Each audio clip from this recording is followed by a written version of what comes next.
Hi everyone, welcome to Short Film Saturday with Soleil Space, Nollywood Week, and Shock NG. Super excited. This is our first partnership collaboration with Shock NG and our second screening with Nollywood Week Film Festival in Paris. Really excited to start this partnership with Shock NG. It's our first time doing it in collaboration with them. And so for those of you who are just joining your first Short Film Saturday, let me introduce ourselves.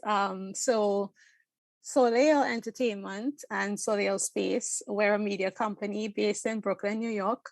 And our mission is to achieve a more equitable and representative global media landscape through film, TV, and branded content.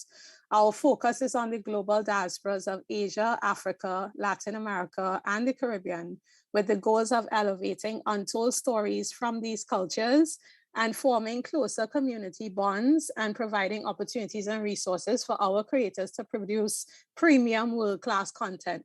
So Soleil Entertainment is our production arm. We do film, TV, and branded content, and Soleil Space is our editorial and community brand, which hosts Short Film Saturdays and a slew of other kind of editorial short form content. And the way that Short Film Saturday was born is that we have a podcast called Soleil Spotlight that we had launched a couple of years ago and is now about to be in its third season. So you could go check that out. But what Soleil Spotlight does is it travels the world of film and TV entertainment in terms of global South diaspora creators. And what we had been doing was talking to creators about their work and talking to them about, you know, what films they've done. And a lot of them will talk about their short films, but there's nowhere to see the short films, right? And so that's why we were like, well, why shouldn't we just let people see the films, right? And that way give the creators a platform for people to see their work. So this is our first partnership, as I mentioned, with Shock NG. And just to tell you guys a bit about Shock NG, they are our new presenting partner for Soleil Space Short Film Saturdays. And it's a website for film executives and showrunners that covers the business of film, TV, and entertainment for the biggest creators of sub-Saharan Africa. Based in Lagos, Nigeria, the Shock team reports and curates industry news, business, and trends across the continent, but with a lot of emphasis on Nollywood, for those who aren't familiar, Nigerian film. And there's a vibrant community that they've created of filmmakers, producers, distributors, and fans. So readers enjoy robust articles on storytelling, easy to read consumer insights, and data visualization of box office numbers. So now I will introduce my co-host, Serge Nukwe, who I am really, really excited to be hosting with today. It's our first time hosting together. And Serge is the founder and director of Nollywood Week Film Festival in Paris. Serge, I'll let you introduce and tell them more about the festival. Thank you, Mika. Thank you, everyone. Yes, I am Serge Nukwe, co-founder of the festival Nollywood Week. And Nollywood Week is a festival that has been running since 2013. So that's been almost 10 years. We're actually working on our 9th edition, which will happen in May this year. We are very excited and looking forward to coming back with live events because, as you know, the past 2 years have been a bit difficult in that regards. Nollywood Week was born out of that intention and that recording in progress. And that will to showcase different stories. You know, at the time back in 2013, just to put things in context, there was no Netflix. I mean, Netflix was there, but in the US only, and it was not available in Europe, and there was no African films on Netflix. And basically, African films, but especially Nigerian content, was just out of reach of most people. So the idea of the festival was to break down some boundaries and create opportunities and make those stories available to a wider audience. So yeah, that's basically what Nollywood Week is. And I'm really excited to have Tomisin today because Tomisin is one of the filmmakers that we had a long time ago. I think the first time was in 2016, if I'm not mistaken. Yeah, with the, yeah, 16, huh? It was, yes, yeah. Yeah, with The Good Son. And The Good Son is just a film that I really like, and I hope you will like it as well. But Tomisin, a few words. I'll give you a few words to introduce you, and then you can carry on. Tomisin is an amazing film director based in London, of Nigerian descent, as you can tell by his name. And some of you might be familiar with Jidena, who calls himself the classic man, and I think Tomisin is the real classic man. I've never met anyone classic. Yeah, you almost have to Jidena beat. You know, for those who think that he's just dressing up for Short Film Saturday. I mean, no offense to Short Film Saturday, but he always dresses like that. So you know, he's just. We really thought that you brought the heat for us. Oh, really? That's no. Disappointing. I'm so heartbroken. But anyway, he has quite a few short films under his belt. We will see 2 of them tonight. And they've been to so many festivals. I'm not going to name them today. I'm just going to say that they've been to Nollywood Week as well. But anyway, Tomisin, if you can say a few words about yourself, and then I guess we'll carry on. Yeah, no, of course. Thank you so much for having me here. I mean, I just love, like Nollywood Week. I think I came to the festival 2016, and I think it was in Paris, and I hadn't been there before, so I was in Paris showing my short film, and it was such an humbling experience. And but it was just the love for African film was really evident there, and it just made me so happy, because it's so hard making films, and it's nice when you make a film and it's liked by people and they really understand it, and you make friends for life. I met Serge, it was literally 7-8 years ago, and and we still talk, and it's just nice when that happens, because I've always made films, and it's really what I've always wanted to actually do. And I've made about 6 or 7 short films in the past few years, and it's encouraging to have platforms like this where you can show your work. This 2 shorts you're about to see, I made the first one in 2014, the second one in 2017, so, almost 10 years ago, really. So it's just nice that the film will have a new audience this evening. Some might have seen it before, and some might not have seen it. And the films encapsulate the themes that I really want to sort of explore in my work, which is around race, family, love and death, cultural themes as well. And so it's just humbling just to be here, and it's a nice way to spend a Saturday, talking about films, which I do any day anyway. So it's nice to be able to just do it this evening. So thank you so much for having me, guys. Thank you. Yes, for sure. And just to give everyone an idea of how today is going to go, or tonight, depending on where you are in the world, we will screen 2 films from Tomisin. One will be The Right Choice, and then The Good Son, right? And we'll tell you a little bit about what Tomisin has been able to accomplish with these films, getting, quite a bit of critical acclaim on the festival circuit. And once we screen the 2 films, then we would open up Q&A. So Serge and I will ask him some questions, and then the audience will have an opportunity to ask him questions as well, right? So be ready to submit your questions via the chat. Feel free to comment, as we like to do during the film, right? You could, throw peanuts from the gallery if you need to. So that's the run-up show, right? So we'll start in a little bit.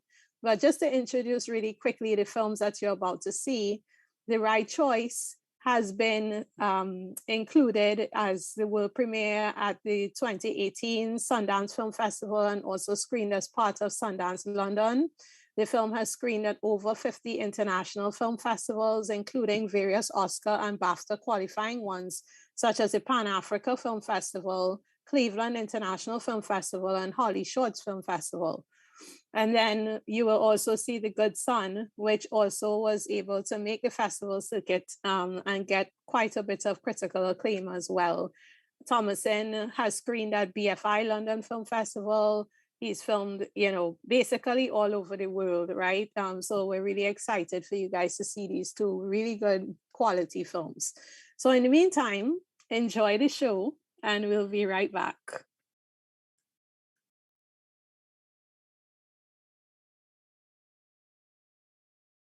So we're back, and that was really entertaining. The films are entertaining, and the comments are probably just as entertaining. So Really excited to get into this. For those of you guys who are just joining us, this is Short Film Saturdays with Soleil Space, Nollywood Week Paris, and Shock NG. I'm here with Tomisin Adepeju and Serge Nukwe, who Serge is my co-host from Nollywood Week, the director of Nollywood Week Film Festival, and Tomisin is the talented director whose films you just saw, The Good Son and The Right Choice. So we're really, there's a lot to unpack here. And, you know, one of the things that's really beautiful about this, Tomisin, is that we have people from many different parts of the world, right? And one of the things we mean for this to be is to really kind of open up people's lens to culture through film, right? And make it about a lot of cultural discovery. So a lot of questions that come through, especially what we're going to jump into, will really focus on that. So we're looking forward to hearing your perspective. So starting with The Right Choice, which was the first film that screened, what inspired you to create this? Thank you so much again for having me today. It's just, absolutely. It's weird watching the films back again because I haven't seen them in years. So it's a very odd experience of sorts. But I made The Right Choice 2017, basically. And that film, it was interesting because it's the first film I didn't write. Because I basically write all my films. And with that one, was interesting because the writer, I actually knew him, and he had this script which he wrote, and he said that he was trying to find like somebody to actually come on board and direct it. And then I thought, great, I might know some directors that could maybe come on board for you. And then I thought, let me take the script and I'll basically keep it for myself and then try and find somebody. And then I literally read it and I thought, wow, this is incredibly different. It was just really, really bold and it made me laugh a lot. And I thought, wow, I think I actually want to do this for myself. I don't want to get somebody to actually make this film. But it was quite interesting because it's the first film that I've done where it was like a sci-fi sort of theme in a sense. And I read it and it made me, I was laughing out loud. And I thought equally as well, I was also quite terrified because I thought this feels quite timely and very timeless as well. And I thought it's really rare to read work where it just captivates you like that. And I thought, okay, you know what, I think I can really do this quite well. But the script was 25 pages. It was really long. Yeah, it was very long, and I thought this just feels like a play, and I thought I don't really want to create like a play on film. Let's try and make it actually visual, ultimately. So, and that was really fun because, the writer was just really open to my notes and ideas. I thought, let's make this, really short. Let's just let's make it under 10 minutes. And he wasn't very happy about it. It was like, I wrote all these pages. You can't just cut off all my script. And I was like, it's too long, but also more pages. You started editing already. Yeah, absolutely. But also, more pages just means, it costs more money because every page is basically like, for me, it's, at least I say it's about £1,000 per page. So I thought, you know what, if it's 10 pages, that's £10,000. Right. I can sort of work with that, and it was, and he said that he had he had saved up to actually make the film, which was really incredible. And I thought this is, because most times you meet writers who don't really have any money and they're like, can you make my film for me? And I'm like, I don't want to make your film. I'm trying to make my film. I don't want to go and, self-fund your own film. But, I was really lucky that, he actually had all the money for it. So I didn't really And what's his name? So his name is, absolutely. His name is Vijay Varman. Varman, yeah. He's a South Asian writer. Which I thought was also interesting because I thought as a South Asian man, I read the script and I thought, okay, I want to make this character's Black, firstly, because I thought that, if I'm going to direct your script, I need to really personalize, this world, but also make it really personal to me. And, so I made them Black and we worked on it over like, 10 months, basically, just, making it shorter and making it more powerful. But also I thought, let's actually add VFX to it. Let's create this sort of like, because it was just words on a page, and it was really great words on the page, but I thought, let's try and actually make this like a visual experience because it's just a lot more fun. Which it was. Awesome. Oh, yeah. Really interesting. So are you saying that initially the characters were South Asian? I mean, that was supposed to be a South Asian, and you completely changed the scope. Yeah, so what's actually quite interesting, it was really open. You know, I think he was down to change it to whatever worked. I know that he said he spent 3 years researching the film because I asked him, my first question was, you know, VJ, are these facts or is this fiction? That was my first question, because I thought this feels like fact, but I want to make sure that it's actually like these facts are actually real. And he says that they are real. So he sent me pages of his research that he spent 3 years researching all the themes and all the issues in it. And I thought that made me even want to make it more, because I thought, you know, this writer has spent a long time, you know, researching all these ideas. And I thought, you know, it shows the work that he's done, but equally, it just makes it quite timely, because we made this film 2017. You know, 5 years later, it's still really, you know, it's still incredibly timely, you know, and not much has really changed in a sense. So, but the character's race was interesting because it was open. He said he wanted to work with a director to mold it to whatever they wanted, which is quite nice. And I thought, I'm a black man, they have to be black, because I just thought that, you know, all the, you know, and then we did more work, doing more research just to make sure that every single fact that this lady says is actually fact. But it was a yeah, sorry.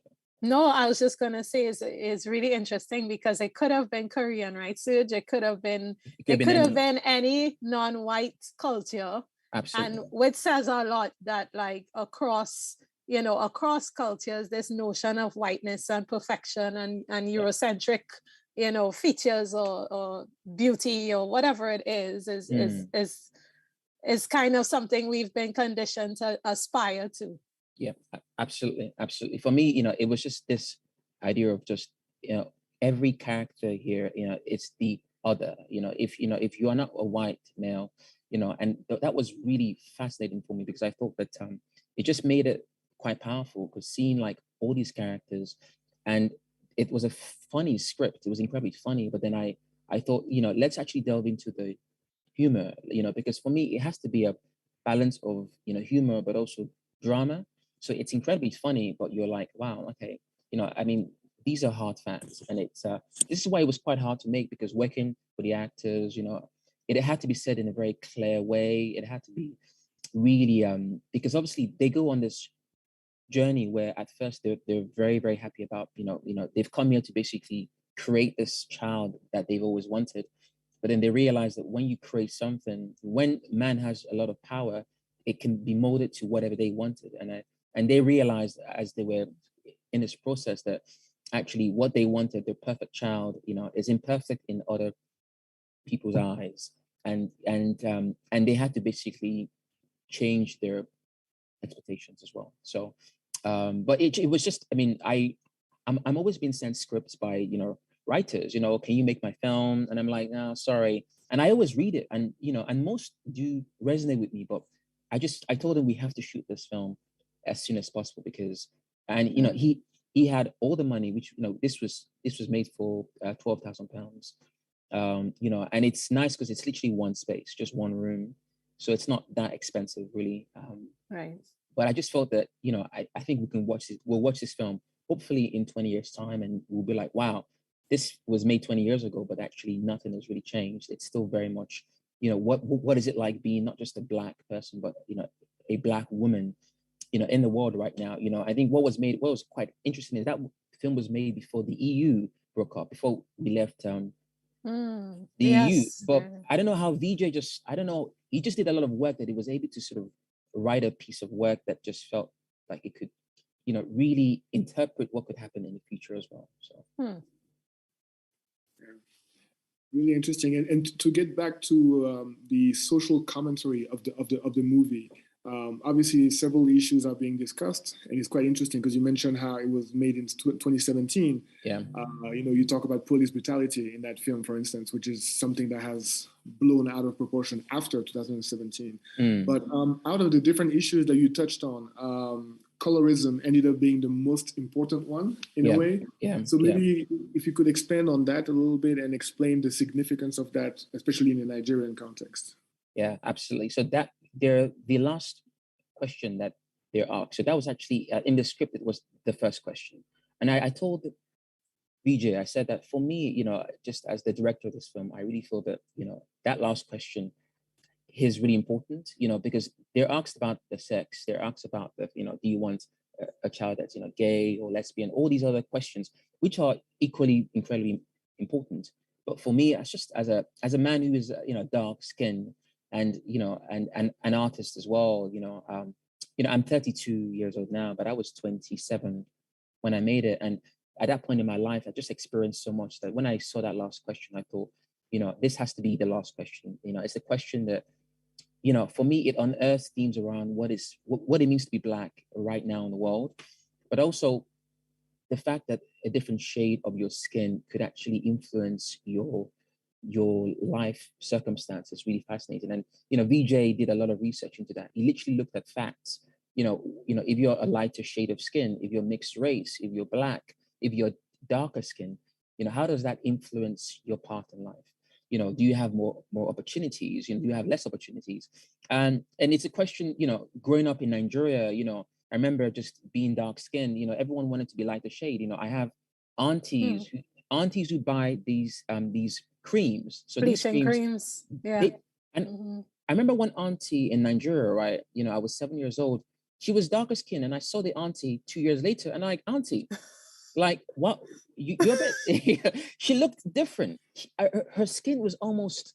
It was haunting because I thought something has happened in 2 years that this auntie went from being my shade to being a lighter shade, and I don't understand the obsession with that. But I think it's tied to cultural issues. You know, why are we unhappy with our skin tone? But I think this goes far, you know, a lot more deeper as to just, you know, what, you know, just the media and, you know, cinema and just, you know, the darker characters are always the villains. We're always the one that is unfortunate, the ones that are unlucky. You know, in horror films, we die first. You know, like it just, I just feel that it's a deeper issue that I think has actually affected the landscape of Blackness.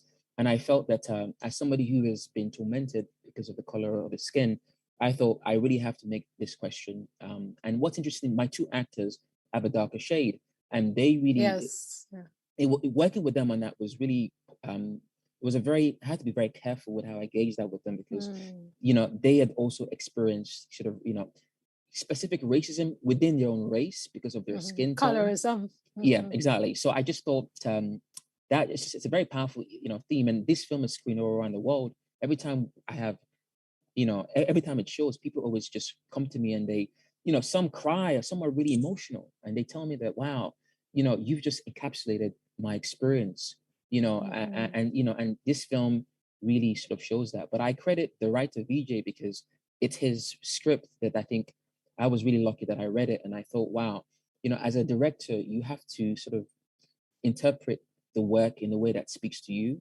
And all my films are very personal to me. So when I read that script, I thought, how can I personalize this? And, you know, and making the last question about colorism was really vital for me. So it's good that you touch on that because, you know, it kind of speaks to the difference between racism and anti-Blackness, right? So, you know, when people talk about racism, you tend to think of it from, okay, vis-a-vis the white race and people of color, right? And how that breaks down. But then what about within the race and that whole kind of like, you know, aspiration to be close to whiteness and how that becomes a spectrum of everything, right? A spectrum of beauty, a spectrum of wealth, a spectrum of opportunity, or, you know, all the things you talk about there. And it made me think of a movie, an Oscar movie, just got nominated. Oh, wow. Based on a true story that the real character is really dark skinned, but it was played by a lighter skinned Black man. But we'll leave that for another day. Right. I wonder if you guys realize which one I'm talking about. But, I do. you know, I was really upset when I saw that is who played the real character, you know? Yeah, of course. So, yeah. But, you know, just to ask a question, when you talk about Nigerian culture, I thought about, I'm Trinidadian, but in Jamaica, that skin bleaching thing is a big deal. Like they even sing about it. Vibes Cartel, who's a big artist, he went from dark to light skin. Some people say Neymar, the football player, was started out dark. Now he's kind of light skin, curly hair. You know what I mean? So like it's really prevalent. But in Nigeria, Nigerian culture specifically, do you feel like that's changing at all? I think yes. I think it's changing a lot. I mean, I was born there, and I came here when I was 12 years old because I'm based in South London, and I went back to Nigeria 2 years ago, and the landscape has changed a lot. There's a lot more. I think that there's the concept of Africanism, the fact that people are now proud to be African, whereas perhaps 5-10 years ago, Africa was seen as this sort of perhaps always backwards thing. But now I think Africa is, I think Black Panther played a big part in that, perhaps, the fact that you had this African hero, he was Black, and they casted a, not a light-skinned actor, they casted, somebody who actually looked Black. And I think that the landscape is changing. People are more cautious about it. I think, there's now this keenness to embrace ourselves, all of ourselves in all our shades. And I think that it's great because I think we still have a long way to go, but it's really encouraging now though that people are a lot more uncomfortable with bleaching their skin. I think aunties will always bleach their skin because they're just, I don't know. I think I don't know why that is, but I think younger people, and we are the future of Nigeria, and we don't want to do that. We're against that because we have done our homework, but also, especially because I was born in Nigeria, but I was raised in the diaspora, I was raised in England. So I've got a very nostalgic view of home, but being in this country has made me a lot prouder of my roots. It's made me, this is why all my work encapsulates Nigerian cultural themes, because, I just really feel disconnected from my culture in the diaspora. And I think that, a lot of people that are, even going back home, back to Ghana, Nigeria now, we're just a lot more aware of the power of Blackness, but Blackness in its true form, where it's not diluted. It's not, we're not trying to change who we are, but we're embracing who we are wholly. So. Awesome. All right, we're ready to move to the good son. So do you have anything else on the right choice? No, I'm ready to move on. We have two films, so let's go to the next. Yeah, let's dive into this one. All right. So the good son, the translation and educate us on what tribal language this is, right? It's Omodada. So could you explain the cultural significance of that? Absolutely, yeah. So it's Omodada. That's the sort of the my accent is probably really bad, to be honest, but yeah, that's the way you say it. So yeah, and it's I don't know. I think growing up, I've always been called Omodada, and I think that's good. I'm like, why am I always called the good son? Maybe because I have two siblings, and I was always the quiet one. I was always the good one, perhaps. And I think that you embrace that title of I'm the good son. I'm the firstborn as well. So in a way, culturally, you have to be the good son because you're the first. You're the leader of your siblings in a sense, and culturally, being the firstborn is really, really important. And there's a lot of weight that's put to that. But I wanted to subvert that title in this film because we have the good son, but by the end of the film, in the eyes of his parents, he's not the good son anymore. He's the bad son because he's brought on this woman who they didn't expect. So I love the idea of just what that good son is, like the fact that can change. He's been a good son because the character is 26 years old. For 26 years, he's been a good son, but one action can make him the bad son. So I want to explore what that word means in this film. So. Yeah, and actually, it's a perfect segue for the question I had.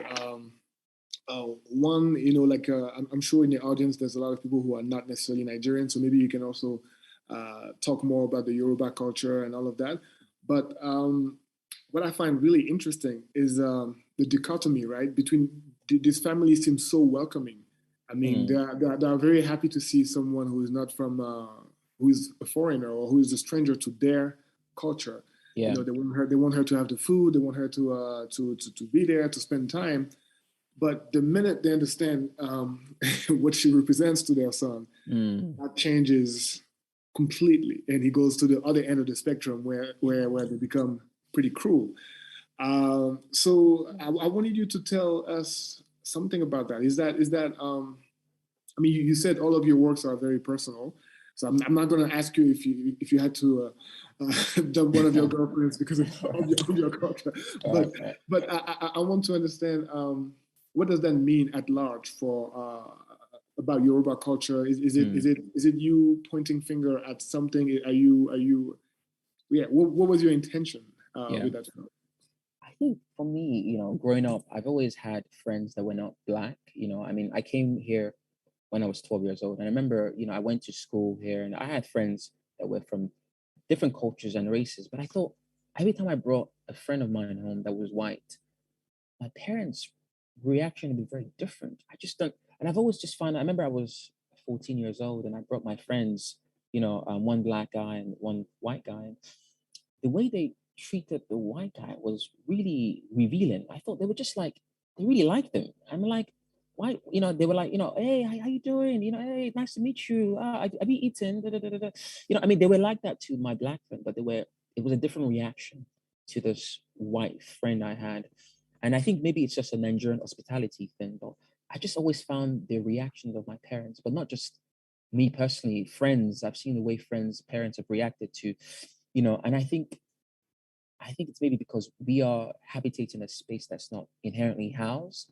We are in a space that is not culturally specific to us. And every time there's an otherness there, we maybe embrace that more.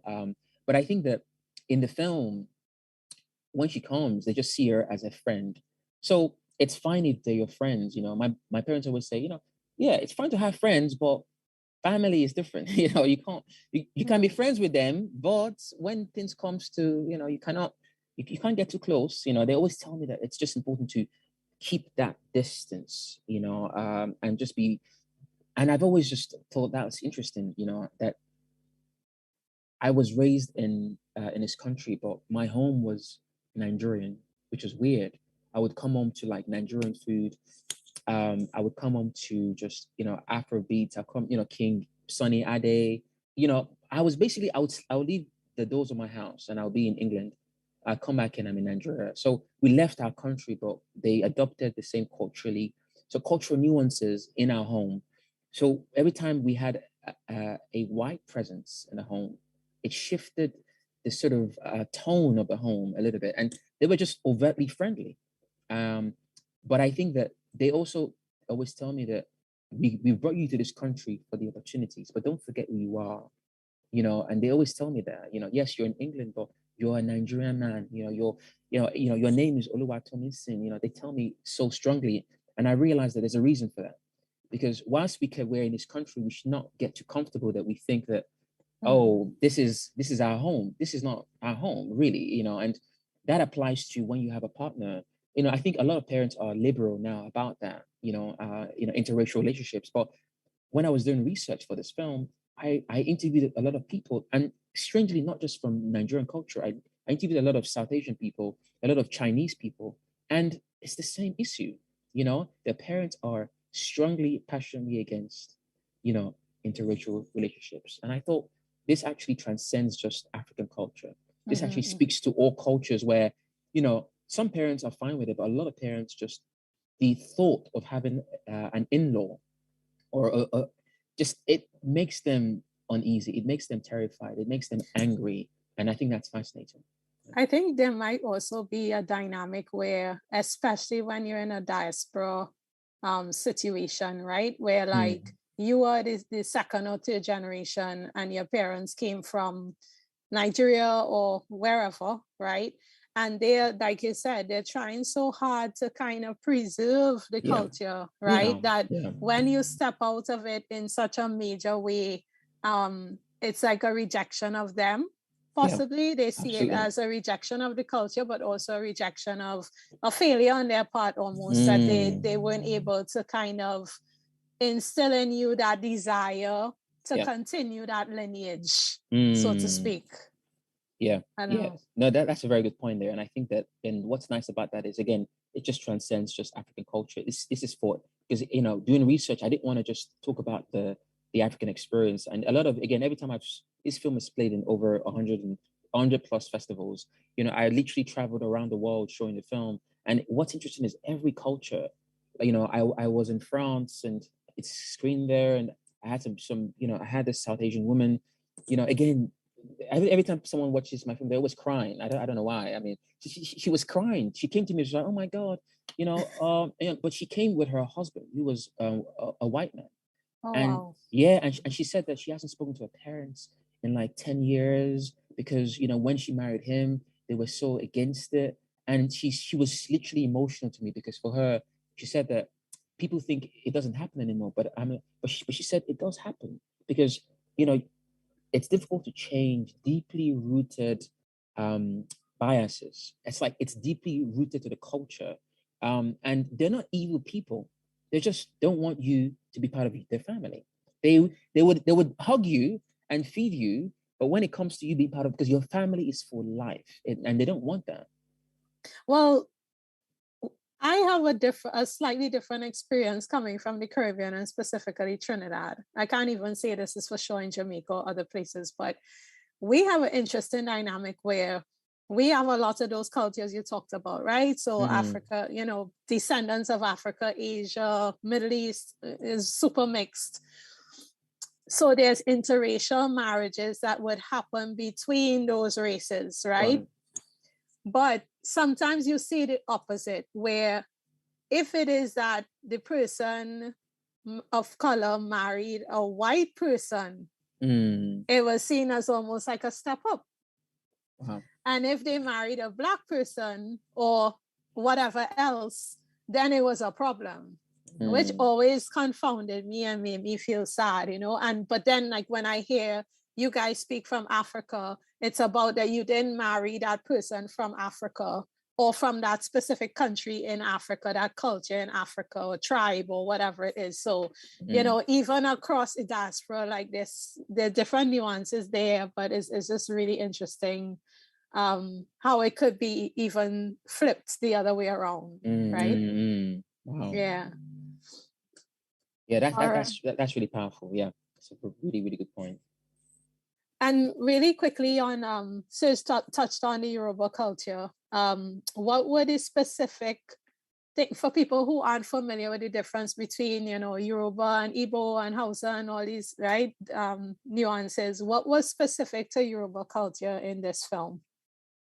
I think absolutely everything, because I mean, I'm Yoruba as well, so I really wanted to imbue that in this film very truthfully, you know. So the clothes, you know, I mean, this film cost £400, so there was not a lot of money. So the actors just brought their own clothes, you know, but all the actors were Yoruba, which helped a lot. So they brought their own clothes. The food is, you know, because in the film she eats amala, and it's a very, you know, say Yoruba culturally specific sort of meal, and everything, even the music that I played, you know, in the film is also like a Yoruba song, you know. So I really wanted to make it culturally specific. But again, this film is made in a diaspora, so it's seen through a Nigerian-British lens ultimately.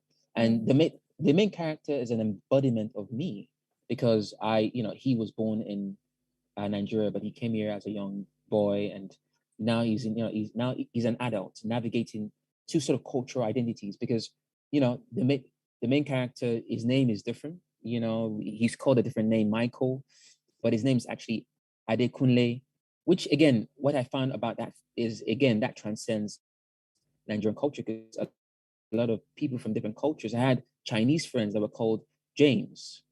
And I'm like, you're not called, you know, your name's not James, bro. But they're like, yeah, but they give themselves a different name. Yes, they do. They basically take on different, you know, which I think is fascinating, because they got, oh, my actual name is really long. I don't want to be called that name. Yeah, you know? they adopt English names especially like when they come to, you know, the Western countries, they adopt English names off the bat, and that becomes their name. And they just, you know. So it's just, I think I just don't want to make films just for Nigerian people. I think this film should speak to a universal experience. That's always what I want to try and do, you know, and that's why the right choice. It's not just, again, a Black, it's a universal experience. Because Blackness is even, you know, even within Blackness, it's just so diverse and broad as well. So in this film specifically, it's the Nigerian-British lens, because I'm a Nigerian-British man, and the characters, the main character is a Nigerian-British man. His parents are not. They came in their 40s and late 30s. So, you know, they would probably call themselves Nigerian, you know, whereas I would call myself a Nigerian-British filmmaker. So those titles, it influences your character, it influences the choices you make in life as well.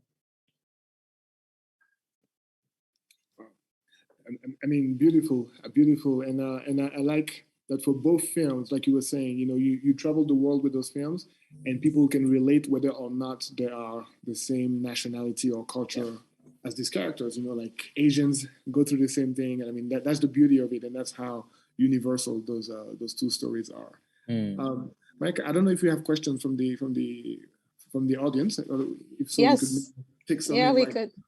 Okay. We could open it up. Let me see. What are we working with here? This audience was pretty funny and hilarious throughout the film. But what I'll do while we're waiting for questions, I'm just kind of scanning through to see what we have. So feel free to submit your questions in the chat for us. But in the meantime, Tomisin, yes, it will be really great to get an idea of what's next for you. What do you have in the cooker that you can talk about? Yeah, no, I'm always just writing, you know. I think lockdown, because, you know, we had lockdown here for about, I think, 8-9 months, and, you know, I was just home, you know, and I always have a reason not to write, because I'm like, oh, I gotta do something, I gotta see a friend, but when you're just home, you have to write. So I just wrote. So having that time where you're locked in your house and you don't have any options but to write, because I watched a lot of films, which is really cool, but I've just written so much. So I think I'm just planning some new short films, but also awesome. I've got one that I want to do this year, hopefully, and then also longer form work. You know, television has just become a completely different industry right now. It's profitable, marketable, and it's booming. So I want to get some of that money as well, you know. So, you know, so I'm just writing a lot and just trying to just push myself with each film and do new things. So, and any of these films, these shorts that we showed today, inspiration for longer form work? So have you imagined any of these as a feature or a TV series? No, actually, I think maybe The Good Son, perhaps, you know, making it like some kind of feature documentary, or maybe something where I interview different people from different cultures. So, you know, interracial couples from different cultures, and talk about, maybe try and find a shared cultural experience between all these people, and, you know, talk about what their life is like with their partner, how that happened. Maybe one day I might do that, but no, I think you know, the right choice, the writer, no, I think that's just a short film. I mean, we've been asked to do like a TV series, but I think it's just, I don't know, it just feels very, I think he's writing a different version of that story in a different form. But directing that film was interesting because it's like a Black Mirror. Have you seen the show Black Mirror? Yeah. So it felt like that. It had a black, and that's completely not my work, you know. So it was weird because, you know, that went to Sundance, and I was there with the film, and people were like, wow, this is great, can you send us your feature script like this? And I'm like, oh, actually, no, I don't. You know, I can send you a Nigerian-British show, you know, because this isn't you know, but then I love directing, that I'll direct anything that speaks to me, but the tone of the work is not really my work, in a sense that, you know, I really write all my films, you know, and I mean, I've also co-written stuff with other people as well, but, you know, the right choice was made at such a specific time in my life that, you know, I might maybe do that again for television, but I don't know if I want to explore the same kind of film in a feature-length version. Right. So, yeah. Okay. But all right. So sorry. No, I was just going to say that your first feature is definitely overdue. I mean, like you said, you've done 7 short films. I think everybody is waiting for what you are going to come up with. I think it's time, isn't it? Right? It's time, man. I'm tired of shorts, man. I'm tired of, you know, freaking, because shorts is great, but like, I don't know about you guys, but I grew up watching feature films. Like in Nigeria, like, me and my siblings would watch the TV and we'd see these feature films from America, from England. Just I love the long form, and short is like it's a teaser, it's a taste of the cake. I want to eat the whole cake, I don't want to just, and so for me, I'm getting to that stage now where I'm ready to, because it's harder. I would say that a feature is just it's a different language entirely, and it's a lot more work. And but you always know when you're ready for that leap, because it's a leap. Yeah, it's harder, but you have more freedom too, right? Like you just have more space to ventilate a story and to layer on characters and to have, just have different layers to your story. So yes, it's harder. Yes, it's more expensive. Obviously, that's probably the biggest constraint. But, from what I've seen, and, before Serge introduced us to you, I hadn't seen your work before. I would agree that you're ready to make a feature. Yeah. Thank you so much. For what it's worth. Thank you. Okay, so we have some audience questions, so let me jump in. Oh, you're not holding back here. Okay, so one asks, they want to know some more facts from the first film that the lady was spouting out. So Carter, I think, wants to know more about those facts, and do we know how much racism takes place the darker you are, some of those types of stats here, if you have them. Yeah, I currently, what's weird is the film is like 5 years old, but what was weird was when I was making the film, all the facts was printed in this sort of 4 or 5 pages, because VJ had done so much work that we would meet up together, and I would just read it, and I would really try and process them. But I also did my own personal research into these facts, because, every time I've screened the film, people have come up to me and say that this is all BS. You're just making this up. And I don't have the actual facts with me. I don't have the actual paper with me anymore. But I might ask VJ to maybe publish it somewhere, because I think that might be, because I keep getting asked about these facts, because they are actually, in fact, real. It's not just, he's a writer, yes, but he didn't write or make up any of these things. They actually are factual. And I think I only made it because of that reason as well. So I would try and ask him if we can publish them somewhere, because, it's the fact that they're factual is what makes it quite haunting and makes it very, very powerful. But these would be 5 years old. I'm sure if we did some research, it would probably be worse, I think. Because this is, because actually, so we made a film. I was going to say just that. It's going to be worse now. It's going to be worse now. Yeah. But actually, they're older, because, so we made the film 2017. VJ wrote the film from 2015 to 2016. So the facts are actually 7-8 years old. So that's actually a lot. That's terrifying, because if they were bad then this was pre-Black Lives Matter, it's probably terrible now. So I don't actually want to look at those facts, to be honest. So you guys really think, I'm asking for both of you because you seem to agree on this. You really think it'll be worse now, given everything that's happened with Black Lives Matter and all of that? Like, why would it be worse and not better? Well, at least what triggered Black Lives Matter in the first place was a deterioration of the situation. Like now there's probably more awareness, but in terms of like what happened, in terms of the prejudice and all of that, we unfortunately went we didn't go in the right direction as a as a community of human beings on this planet. So I think yes, I believe the facts will actually be worse than what we saw in the film. I mean, personally, I just feel that, I hope they're not. I don't want them to be. I'm praying that they're actually not worse than they are. But I think there's the illusion of change. There has been change, but the question is, how much change really have we experienced in the past 5 years? And that's the day-to-day reality of a lot of Black people. Nothing really has changed in the larger scheme of things. There's been perhaps changes that has been advertised on social media, and there's been changes that I think they've tried to overtly show us. But when you speak to people on the ground, like, I'm based in South London, like, I was in Los Angeles 2 years ago, and honestly, it was just like, I mean, yeah, it was just terrible. And I just saw a lot of things that just really shocked me. And I thought, wow, this was, I went 2020, end of 2019, and yeah, so I really hope that there is change, but yeah, it's hard to tell, to be honest. Well, I guess to your point, it's not even, yes, the change is one thing that it did spark, but then coming after that change is a backlash to that change, right? And it tends to kind of be almost like a boomerang effect, I think, whenever you have like these big movements before things level out, and then the change becomes lasting. So I think we might be feeling, you guys just kind of changed my mind. Like, I think we might be feeling some of the implications of that.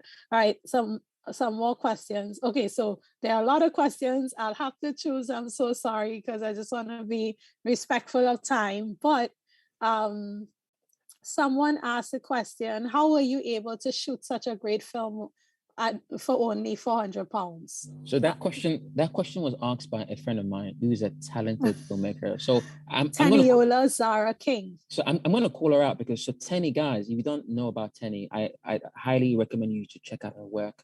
She's a talented Nigerian director based in London.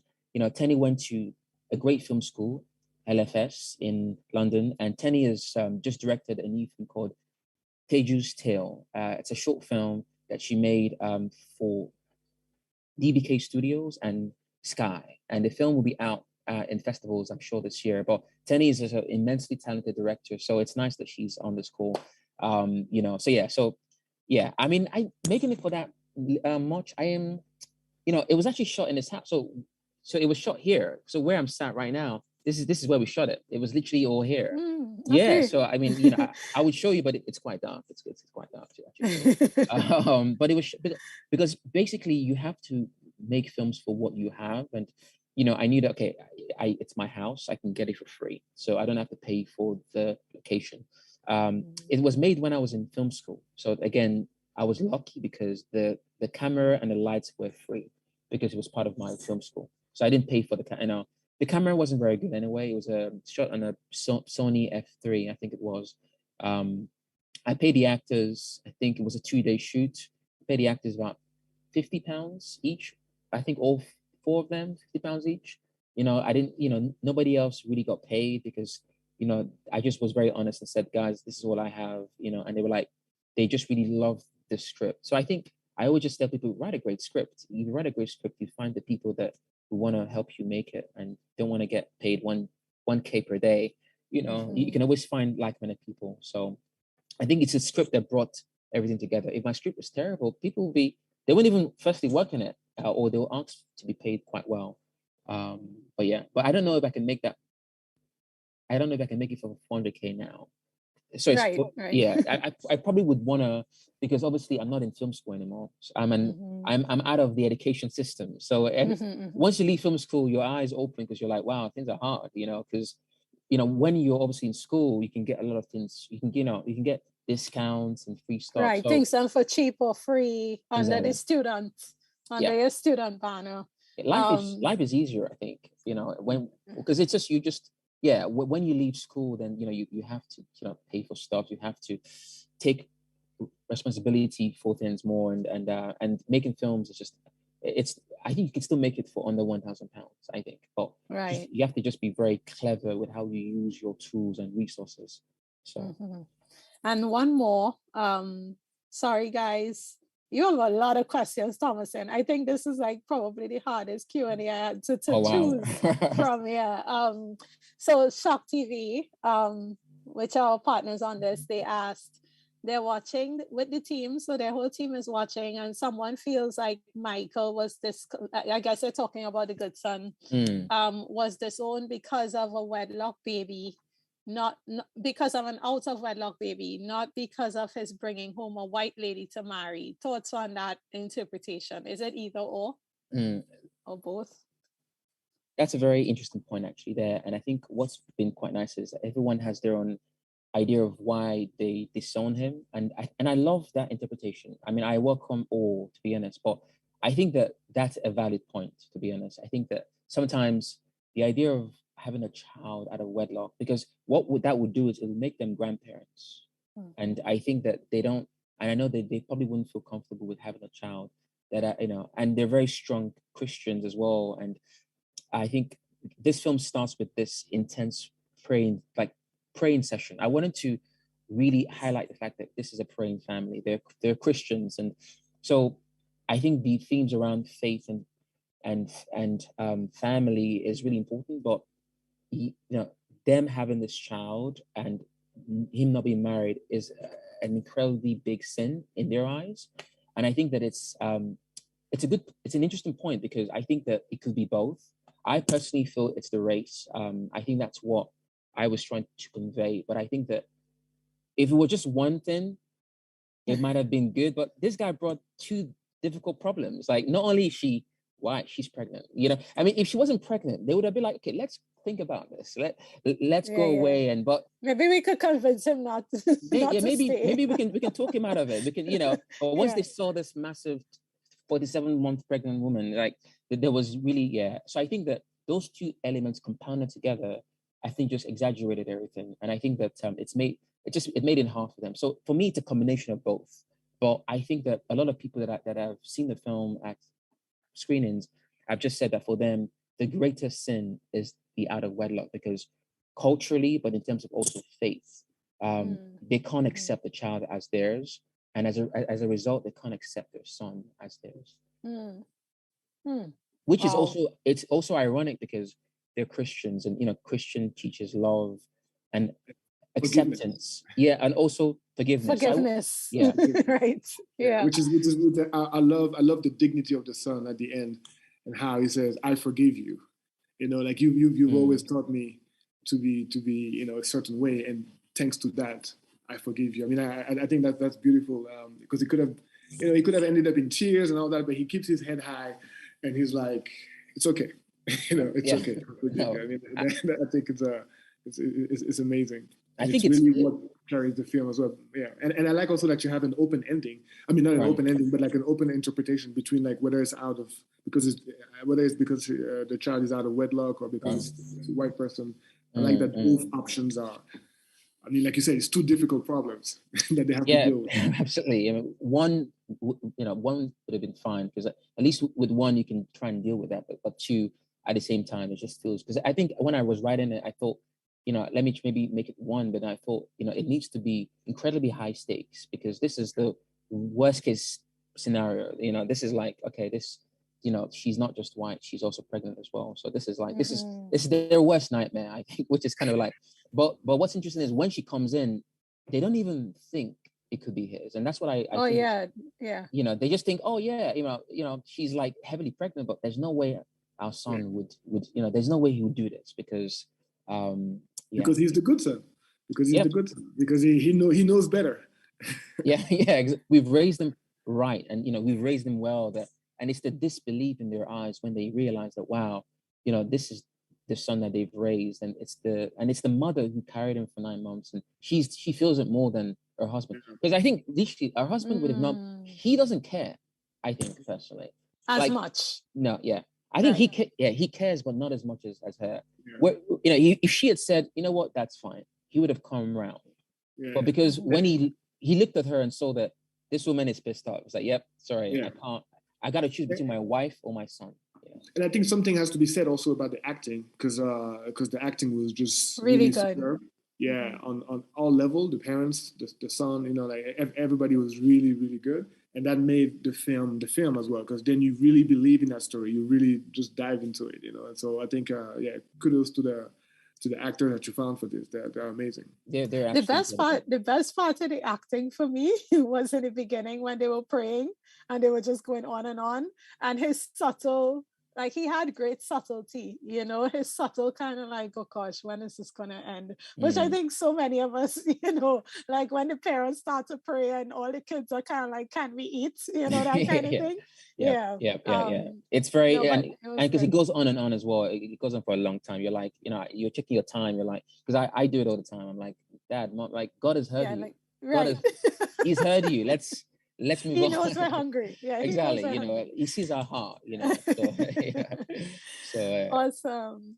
Well, we'll close now, but I'll let Serge, any closing comments, Tomisin, you too, before we kind of tell people what's coming next and how to follow you both, as well as, keep tuning into Short Film Saturdays. Yes. So I'll go first. As I mentioned before, Nollywood Week is still going strong. 2022 is going to be in May, so you can just stay connected on social media, Instagram, and everything, and the dates and all the details are going to be there. But also follow Tomisin. He's there, and I know his future short films are going to be amazing. And we are all looking forward to his first feature, as well as the other kind of work he can do. So yeah, that's. Thank you so much, man. Thank you. No, I mean, this has been an incredible evening. I think it's just we make films for you to be seen, and there are very few platforms where you can not just show your work, but talk about the work as well, in a very safe space as well, because both work explores very difficult themes as well. So, this is exactly why I make films. And anyone on this live, anyone that's watching that is a filmmaker, they'll be able to understand this, that, we make work to be seen by an audience. And it's just so nice when that gets to happen, because, filmmaking and just writing is so difficult, but we love it deeply. It's why we really do it. So I just want to thank you both for creating a platform like this, not just for me, but for other filmmakers to share their work. And we can talk about our work forever. I can be on this live for the next 3 hours talking about. Yes, me too. Because it's just it's just great. And and I think because there's a deep passion and love for the craft of filmmaking, and there's really nothing like it. I think this is why what's interesting about my film is it's so personal to me that I am, being a filmmaker was a rebellious act of sorts, because culturally, I was meant to do something else, really. And I think that, I really fought to be where I am, to be in a space in my life where I can call myself a filmmaker. So I just really love it. And I want to sort of do it for as long as I can do it, and just tell stories that people can relate. So thank you everyone for watching, and just for writing. I've been seeing the comments. It's just great. Everyone's been talking about it. But I'm on Instagram and Twitter. You want to keep in touch with me. It's basically my name as one word. So we can, chat more about films. And but thank you so much, guys, for this platform. So. And thank you so much for being here. This was a super rich conversation. I mean, you have London, Nigeria, Trinidad, US, and then you have France. And is it Senegal, Serge? I'm from actually where I'm originally from is Benin Republic, which is right next door to Nigeria. Benin. Right. Benin. Oh, right. Yeah, so look neighbors. at all the cultures represented here.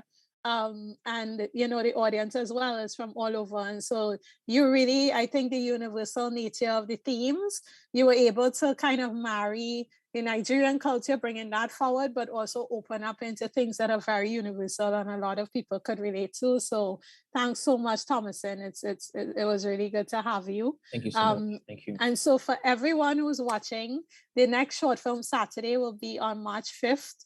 For the month of March, really excited to announce that we're celebrating International Women's Month, and we're screening films. So we're going to be screening 3 Saturdays. So Short Film Saturdays was bi-weekly. We're now getting into almost every Saturday. So in March, we'll be doing 3 Saturdays with all female directed films from Latin America, the Middle East, South Africa, and Europe, which is super exciting. And so thank you to our partners, Nollywood Week, Shock NG, and most of all to you, Tomisin. You guys could follow Nollywood Week on IG at Nollywood Week, just, one word, Shock NG, at Shock NG, or shockng.com is the website where you could get all the news about African film.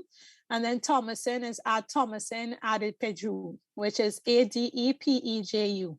If you're a filmmaker, you can submit your short film to us for consideration via our Film Freeway link below. And in the meantime, like and subscribe this channel to get more news and to be able to tune into more Short Film Saturday screenings. So thanks everyone so much. Thanks, Serge. Thanks, Tomisin. This was great. Thank you so much, guys. Thank you. This was wonderful. So yes. Let's do it again. Yes, for sure. Well, Yeah, I yeah. now know that you have more shorts. I didn't have a even lot know more that. shorts. Yes, Right, sir. Yeah. Okay. Well, since you've been All right. holding out on us, we need to bring him back. Yeah. Awesome. All right, right. guys. Thank you so Thank you much, so much, guys. All the best, fun. Thank you, All right. everyone. Bye. Bye.